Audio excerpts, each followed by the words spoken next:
help destroy my trust in humanity? I put you on the news. Once upon a time, I almost 49F had an extremely close friend, Mindy. Hell, she was not just my friend, she was like a sister. We met in grade school. She pursued my friendship, always trying to sit next to me, always wanting to talk. Over the years, we would spend lots of time at each other's houses, but by the time we were 19, my house was our meeting place because she had extremely bad family trouble. My parents kind of informally took her in because they sympathized with her situation. I always tried to make her feel like she belonged and avoided luxurious stuff if she could not afford it, expensive shows, nice clothes she might like but could not wear. Other times, I just gave her some stuff from my closet. She was nice, outspoken, and made me feel like I had the most loyal friend on the planet. The years go by. I'm fresh out of college and got a nice job. Mindy's life has improved. She had her own place and 9-to-5 very reliable job. By then, we had a group of friends. All young professionals trying to make our way. I remember that time in my life as bittersweet. We would often reminisce of our college days, and, because this happened in the 90s, there were no social networks, no texting. If you wanted to get in touch, you had to exchange phone numbers or emails. Now it's fairly easier. So exchanging old stories glued us together as we wondered how things worked out for friends we may never see again. Gatherings and get-togethers happened in my apartment. I loved that place. It was spacious, still half empty because I was careful not to throw too much money into decoration. Around those days, Mindy began to look sickly and quite not herself. I was worried and loved her to death. She had been there for me. Especially when my fiancé broke up with me for no reason. I guess we now call it ghosting. He was the first man I ever truly loved. I was never able to get him to express his love like I did, but I accepted him for who he was. He had some cold stages which I effed me wanting, but I thought I could manage. Basically, I was settling for being breadcrumbled. He was gorgeous, successful, and protective. So when he proposed, I was on cloud 9 and decided to ignore the negatives. I had saved a lot of money for our wedding. To be fair, he did the same in a separate banking account. Things came to an end when all of a sudden, he broke up with me. He told me he did not want to get married and did not love me nor wanted any type of relationship. He let me keep the money from our joint account plus some of his things at the apartment: workout bench, clothing, pretty much everything. This had a bad effect on me. I felt like he despised me and wanted to cut ties no matter the cost. Invitations had not been issued, so calling off the engagement was not such an ordeal. Mindy was there for me, listening to my pain, my rants and endless sobbing. I lost so much weight I was embarrassed to be seen out on the street. She had a boyfriend, George, and he was awesome about letting me crash at their place whenever anguish and pain hit me hard. They both cut ties with my ex. I had made so many life-altering decisions for him only to be left in the dark. Mindy and George sat me down and disclosed that my ex was seeing someone else. I remember the shock and emotional pain. My heart was racing and I ran to the bathroom because the bad news made me throw up. I never understood how my ex treated me like that. Those Christmas were so bad. I would sit in my living room staring at the wall. Mindy and George helped me set up a very 90s posh concept Christmas tree to cheer me up, only white lights, a few golden ornaments and natural pine. I was so depressed the tree stayed put until next spring. By summer, Mindy broke some devastating news. She was terminally ill. I was so angry. She didn't deserve this. Her diagnosis was grim. So bad, that George proposed earlier than he had planned because he wanted to live in the moment. She had always dreamed of a huge wedding. It was her obsession. We would go into bridal shops and try as many dresses as possible when we were teenagers. The wedding of her dreams was now out of the question. Her family would not pitch in. She'd left their home on very bad terms and George could not pay it on his own. George was now barely out of medical school and up to his neck in debt. I decided to pay for her wedding.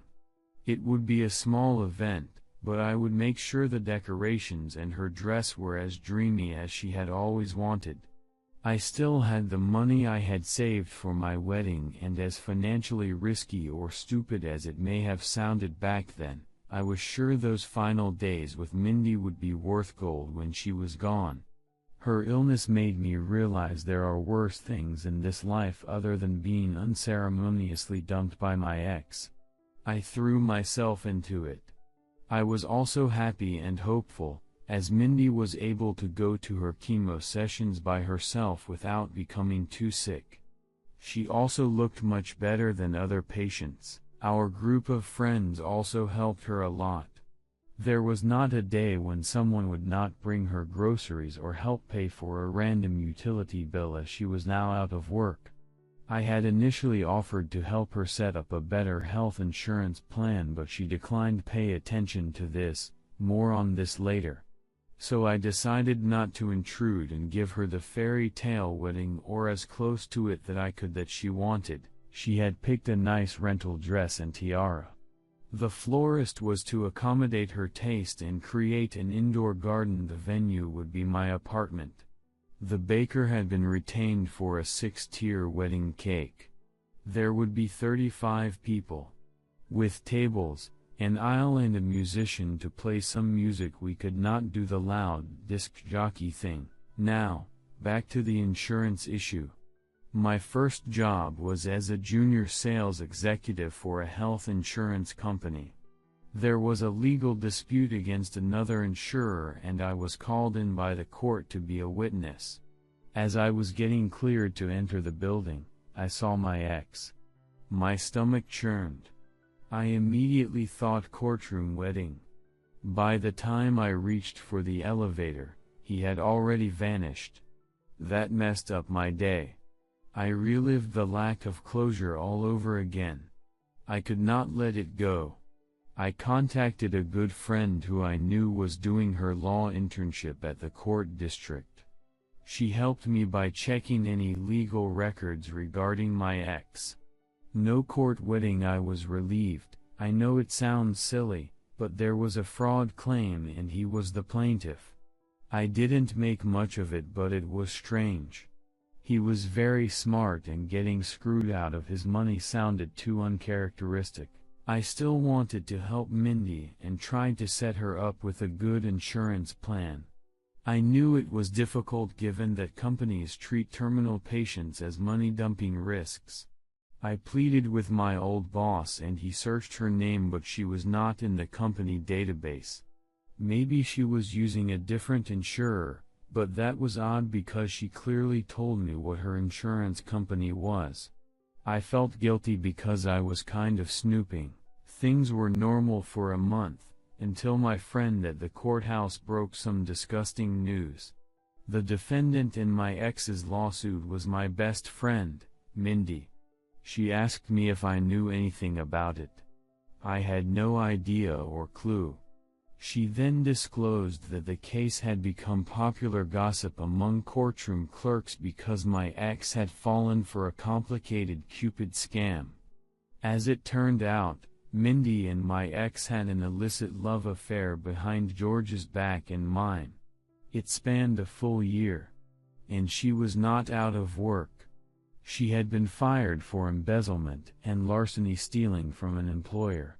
I did know that she kept moving apartments, but I thought she had been trying to save on rent, so she had kept looking for cheaper and cheaper places.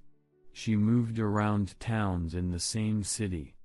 First she took my ex's money for some investment and she used her former employer's credibility for it, never got too many details. Then she got him to help her with medical bills, and scammed him out of close to $20,000. Her illness was fake.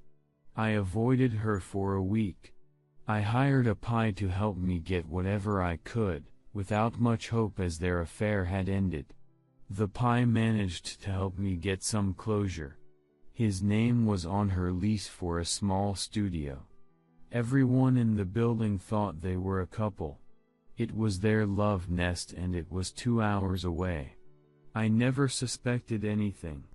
But apparently, he had been lying to me about his actual working hours. He had also helped cover for her car payment at least 6 times in a year. She had my ex as her sugar daddy. She had seen me cry, puke, curl on my bed and had broken the news that he had someone else, herself. My ex seemed salty over the fact that she had chosen to stick with George. It was simple math. My ex was very successful, but George, although not wealthy yet, had become a physician and was spoken for to start a small practice with a potential partner. She upped and left and cheated him out of money along the way. Apparently my ex figured out she had been lying about her condition. The disgust, pain and disappointment hit me fairly hard, but somehow, I had so heavily invested myself in helping her that I had emptied myself of any potential nerve-wracking reaction. I was numb. I went straight to all the wedding vendors and canceled before it was too late to get my money back. I defunded her wedding. No cake, no dress and no veil. I sat down with George on a Friday afternoon and offered him all evidence and proof. He cried, but at the end admitted to feel painfully relieved. Yes, he loved her, but he had felt pressured to get married. He confessed to many red flags. She always went to her medical appointments by herself and became irritated if he asked too many questions. She had shown him some test results that were incredibly well crafted, but now knowing what she had done he thought the medical documents could be fake. He confirmed that the sneaky way, having his nurse ex-roommate run her name in the computer at where she claimed to be her doctor's office, it was logical on her part as back then, a fairly small town had only one oncologist. We also suspected that she may have been having a new affair as she spent more and more weekends with her all-girls church camping group. She claimed it was her sanctuary and helped her a lot. It may have been a front. George and I accepted the fact that we had been cheated, taken advantage of and emotionally destroyed by the same person. I personally felt a loss of innocence. Now I understood why she wanted to keep her wedding thing almost a secret. It may have been possible that making it public may have blown her cover, one way or the other. George and I decided to do what was right. I paid for a video tribute to my loyal friend and decided to send it to the local news as the heartwarming story of love and healing. It featured her in George's apartment compound on purpose so that everyone wanting to serve her court papers could find her. I did not want to see her and I made up excuses, but George had a hard time feigning happiness once she had returned from her camping trip. It was an agonizing week. The news weren't showing our positive note yet and we were sick with the waiting. It all blew up on Tuesday morning. The news channel enthusiastically showcased our story with a collage and lots of information about her and how she was about to get married and had almost already beaten cancer. Dozens of ill-spoken haters popped from out of nowhere. As it turns out, this had been her second illness story. I never knew someone so close to me could lead such a scummy double life. My ex went straight to the channel and was interviewed. Oh man. It was pathetic. He poured his heart out about how crazy in love he had been and how she had only used him. I think by then he did not care if all our friends and families found out what he had done. George confronted her with all the information. She denied it, then said it was a lapse of bad judgment. She moved out without too much drama. It took George over a decade to forgive himself for allowing someone to make him look so stupid as a person and as a physician. She left me some voicemails with lots of excuses. I picked the phone only once and told her I had defunded and pulverized her wedding and that it was me who told George what was going on. I used a leveled voice to tell her to never call me again unless she wanted to find out how far I would go to see her pay for her unlawful actions. I cried immediately after I hung up.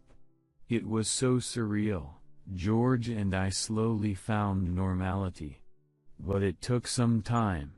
He dated a couple of girls here and there but was not ready. I myself became shut down. She avoided jail I don't know how, even when our mutual friends filed petty claims for all the money they invested buying her stuff while she carried on her false pretenses. Eventually, I used the wedding money to partner with George and we opened a small clinic. Best decision ever. Over the years, George and I became best friends and grew closer. We got married some years ago and are proud parents to a happy family. Fun fact, I got a FB message from her 7 years ago. She began very sweetly but then proceeded to blame me and accused her of stealing her man and her life. I blocked her. Fun fact 2, I ran into my ex in 2001. He apologized profusely. I accepted his apology and told him it all worked out as I now have a life with someone who truly deserves me. Back then George and I had begun dating.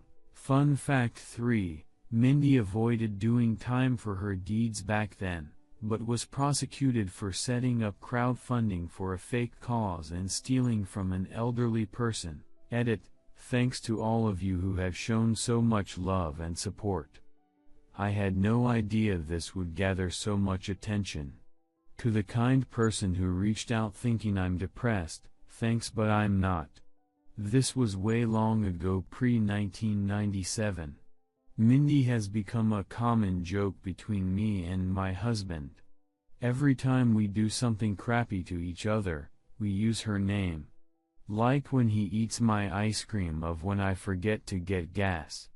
We go really? Mindy? Or whenever we catch someone in a lie. It's all good. I hope Her Highness doesn't mind us using her name in vain if she ever finds out. Redditor's reactions. Redditor 1, sounds like Mindy should run for office. She checks all the right boxes. Seriously though, well played. And congrats on finding the happiness you deserve. Redditor 2, I wonder if her home life was really that bad or if she was feeding you lies from the beginning.